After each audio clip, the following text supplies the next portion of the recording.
fazer um pré-projeto de viabilidade, o que vai colocar em cima daquele terreno.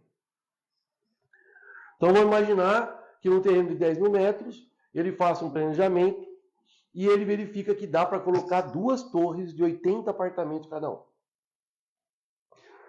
Uma vez feito o estudo de viabilidade do terreno, ele vai verificar se o valor pedido pelo terreno é compatível com o que ele vai colocar em cima.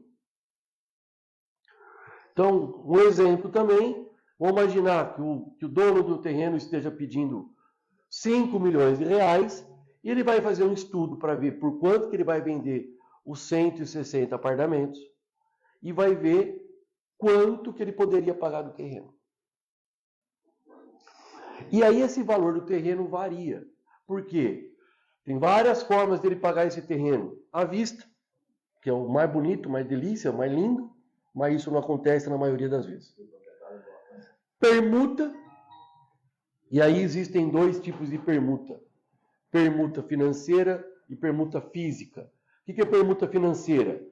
O vendedor do terreno vai receber durante a venda dos apartamentos. O que é permuta física? O dono do terreno vai receber em unidades a hora que o apartamento estiver pronto. Uma vez feitas essas contas, o estudo de viabilidade é o valor do terreno, parte-se para uma proposta para o vendedor. Dependendo da situação, não existe nem proposta. Por quê? Porque a hora que faz esse estudo aqui, verifica que não dá para pagar aquele valor pretendido pelo vendedor. Então, o início da negociação parou aqui. Já fiz diversas situações assim, que chegou numa hora que a gente nem evoluiu. Por quê? Porque o valor do terreno é superior do que poderia pagar. Então, vamos para frente. Fez o estudo de viabilidade. Esse estudo de viabilidade é um pré-projeto. O que é um pré-projeto? Olha, eu vou pegar um exemplo meu recente de uma venda que a gente fez em janeiro. Nós pegamos um terreno de 14 mil metros quadrados. Fizemos um estudo de viabilidade. Nesse estudo de viabilidade, nós colocamos um empreendimento, que será um apartamento de 54, 64 metros quadrados, e fizemos uma proposta para o vendedor. Nessa proposta do vendedor, o vendedor topou. Para ele, foi suficiente.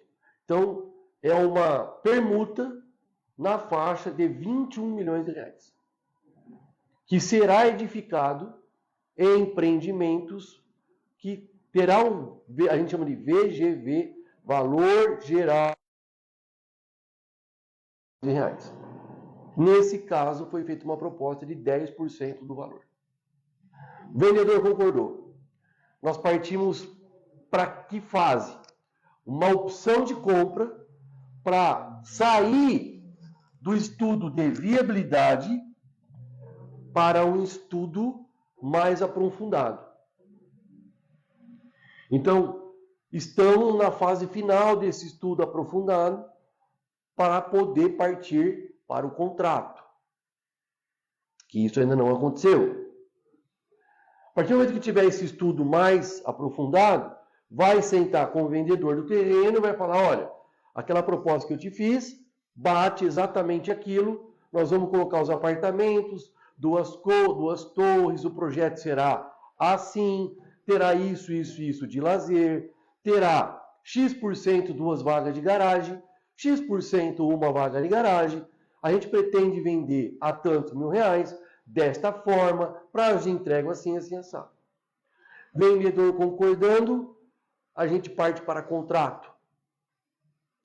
Aí é uma nova discussão, contratual.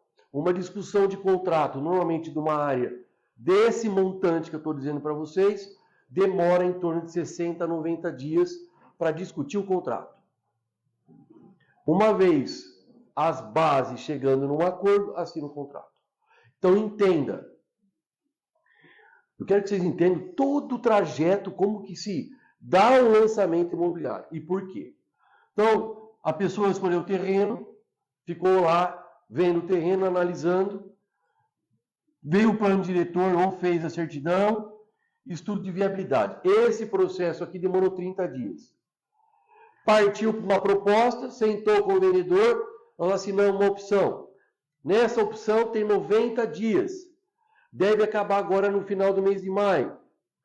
Nós vamos partir para a discussão contratual. Mais 60, 90 dias. Vai acabar lá para agosto. Então, esse processo, só na escolha do terreno, demorou em torno de 7, 8 meses. Assinou o contrato. Assinou o contrato, aí a construtora parte para início dos projetos definitivos, que normalmente demora mais 180 dias. Aí ela vai dar entrada na Prefeitura Municipal de São Carlos, por exemplo.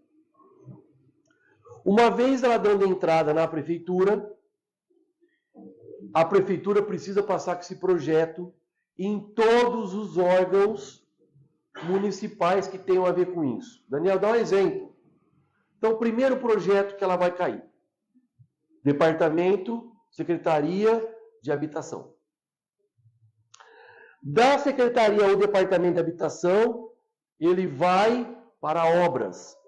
Ele vai para o SAAI. Para quem está vendo aí e não sabe o que é SAAI, Departamento de Água e Esgoto da cidade de São Carlos. Por exemplo, ele vai para o SAAI. O SAAI vai fazer um estudo para ver se aquela região comporta aquela quantidade de apartamentos. Quando a gente fala comporta, a gente fala entrada e saída, ou seja, água e esgoto. Normalmente o SAAI pede uma contrapartida compatível com a quantidade de apartamentos. Por quê? Porque ele vai ter que melhorar alguma malha, a entrada de água, a saída de água. Então ele pede uma contrapartida. Daniel, dá uma noção o que é uma contrapartida do SAAI. Um exemplo do empreendimento desse tamanho que eu estou falando vai pedir em torno de 500 mil a R$1 milhão. Em obras, em benfeitorias, etc. Então, ela vai percorrer obras, SAAI, Secretaria de Meio Ambiente, Secretaria de Trânsito, para ver se a quantidade de apartamentos não vai atrapalhar o trânsito do entorno do empreendimento. E aí, percorrendo todas essas etapas, ela volta para a Secretaria de Habitação, e a Secretaria de Habitação solta, a gente chama de comuniques, que seria um comunicado informando, olha, esse pré-projeto seu precisa, por exemplo, fazer uma entrada para visitantes, um recuo, você tem que pôr uma guarita maior, acesso de carro melhor, acesso de pedestre, faixa de sinalização no trânsito. Ela pode fazer um comunique solicitando várias alterações. Daniel, sempre tem alteração? Sempre. Nunca vi um projeto